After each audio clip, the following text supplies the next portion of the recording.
Hey guys, so this is MSB Designs, and here we are with part 3 of my YouTube backgrounds from A to Z.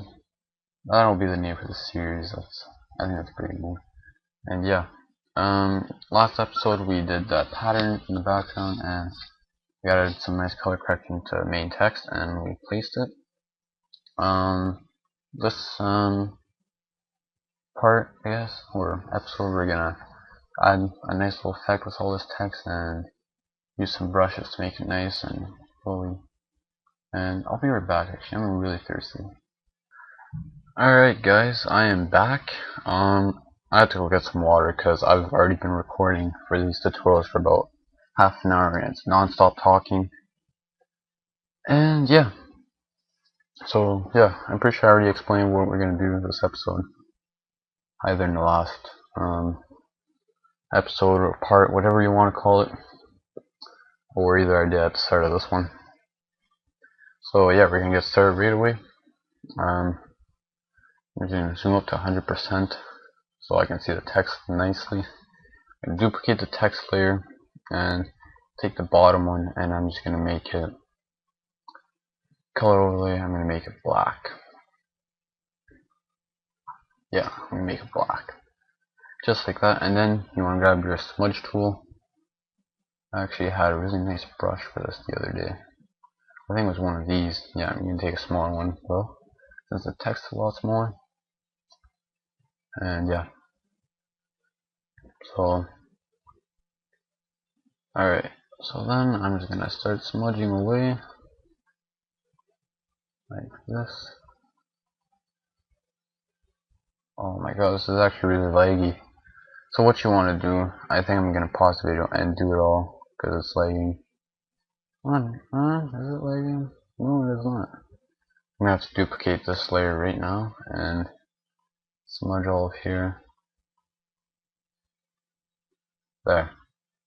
Now I can go back to my bottom layer and just keep on smudging. Just like that.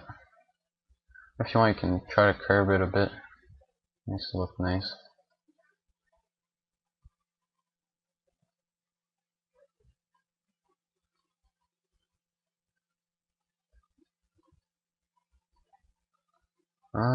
Just continue like this.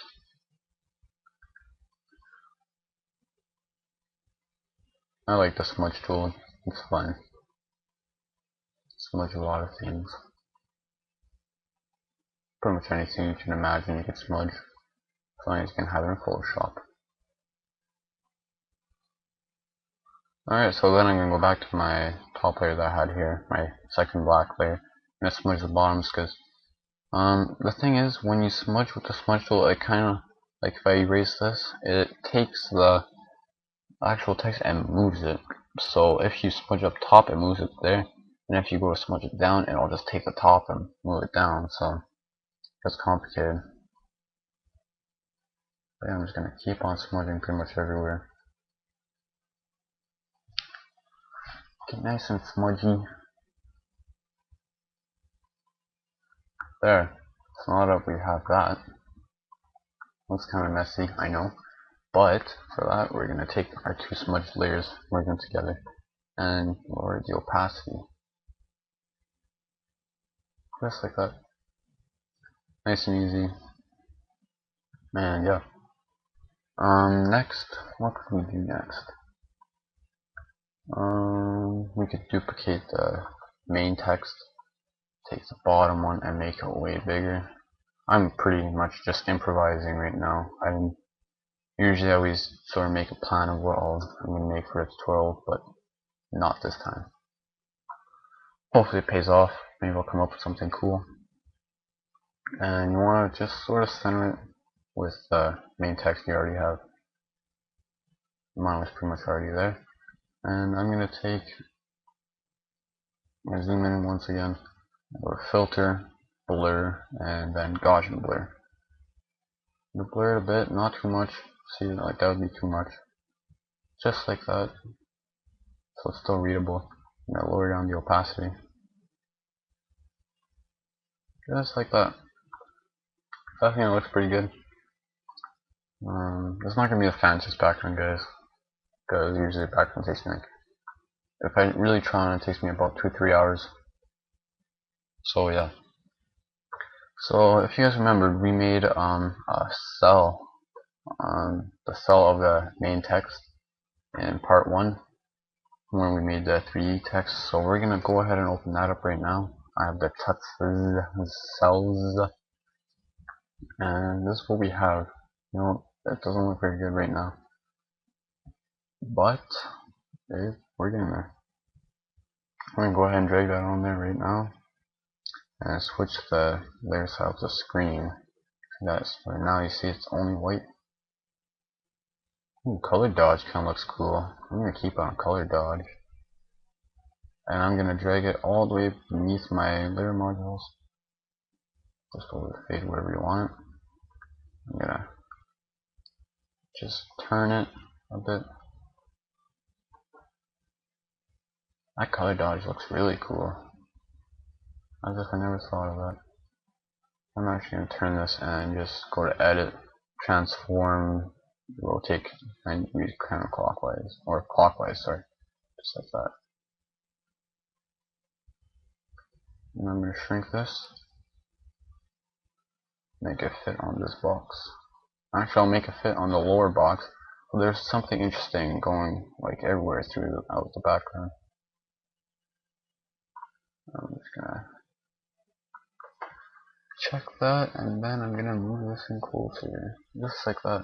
So I think that looks really cool, the color dodge. I never really tried that, so it looks like it's glowing, sort of. But one thing I'm kind of worried about is it seems really bright right here. So I think I might take the eraser tool, really small one, and we'll touch that up.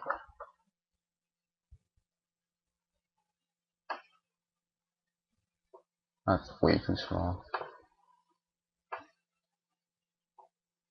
8, that should do. There.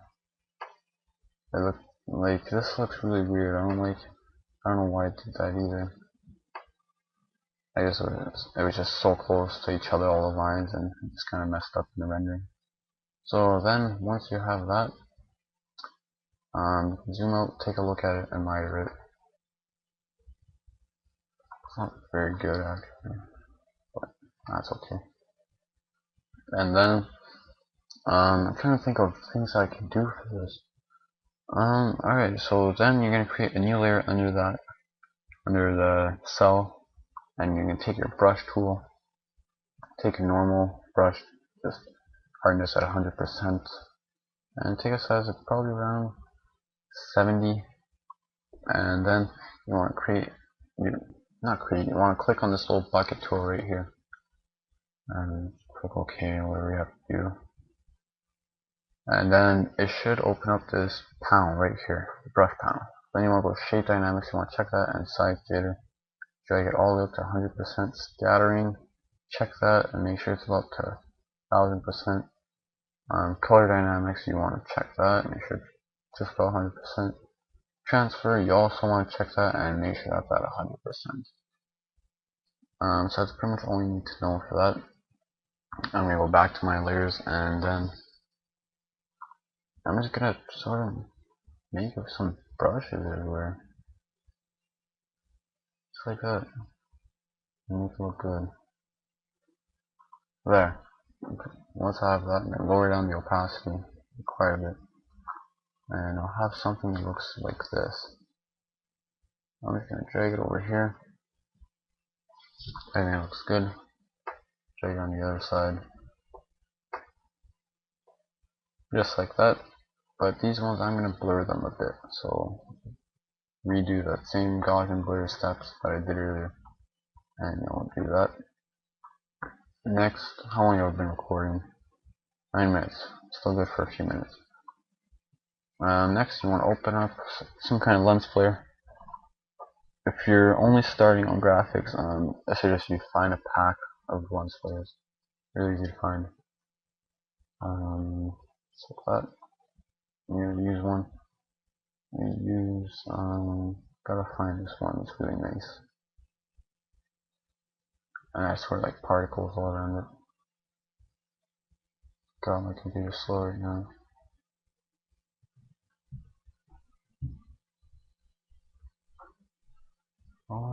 go? Where is it? It disappeared. Did it run away? Oh, there it is.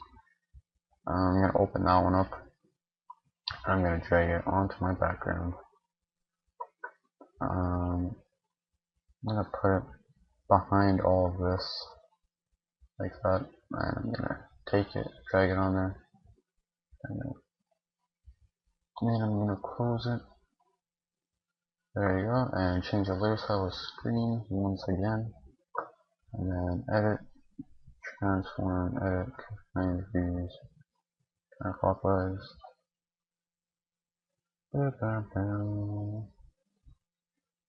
There, so now I'm going to take my eraser tool, erase all that, good part of it anyways. Take a brush, 400% or 400 pixels, seems good. You don't want to make it too small because then it erases and the seam is really visible where you erased. My opinion looks pretty good right now. And there you go. Now I'm just going to duplicate this flare, Control G, and edit, transform, flip horizontal. I'm going to take it, and take my move tool, and just drag it to the other side, to the dark side, and make it bright with this flare.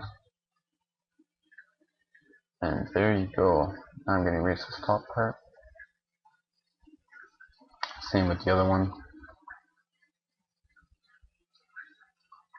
And there, that's going to be it for this episode, guys. I really hope you guys enjoyed this. Background's coming along pretty good. And I'll have another episode tomorrow. Thanks for watching, guys.